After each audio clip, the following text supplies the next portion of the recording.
Бүгіннен пенсия фонды идарәсендә ана капиталының 20 000 сумын алу буенча гаризалар кабул итү башланды. Шолуда бу сумманы 12 000 шәһәрдәшебез алырга мөмкин. Төп шарт ана капиталы счетында акча булу. Гариза язу нибары 2-3 минут вакыт ала дип билгечләр. Үзең белән паспорт, сертификат, СНИЛС һәм аларның күчермәләрен алып килергә кирәк. Акча гариза язганнан соң 2 ай үткәч күчереләчәк. Төп канализация коллекторында ремонт башланды. Әлеге эшләр 58 һәм 59 комплексларда Зәбистәсендә Жуков урамында бара. Шолы су каналы оешмасы быел барлыгы 500 метр мәйданда трубаларны алыштыруны планлаштыра. Бүгенге көндә канализация коллекторының күп участоклары төзекләндерүгә мохтаҗ. Шолы су каналы шәһәрдәшләргә ремонт вакытында сак булырга киңәш итә.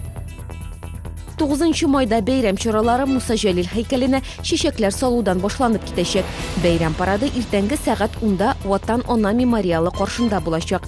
Көндезге 11 яртыдан төзүчеләр стадионында солдат боткасы белән сыйланырга мөмкин. Биредә шулай ук концерт программасы күрсәтеләчәк. Төзүчеләр стадионының өске ярусы авария хәлендә, шуңа күрә ул ябык булачак.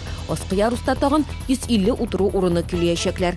Параллель рәвештә бәйрәм чаралары Җиңү паркында оештырыла. Кичке 9-да төзүчеләр стадионында, 10 яртыда Җиңү паркында һавага бәйрәм салюты җибәреләчәк. Бу һәм башка хәбәрләр турында яңалыкларның кичке тапшыруында ул 19 сәгать 15 минутта эфирга чыга.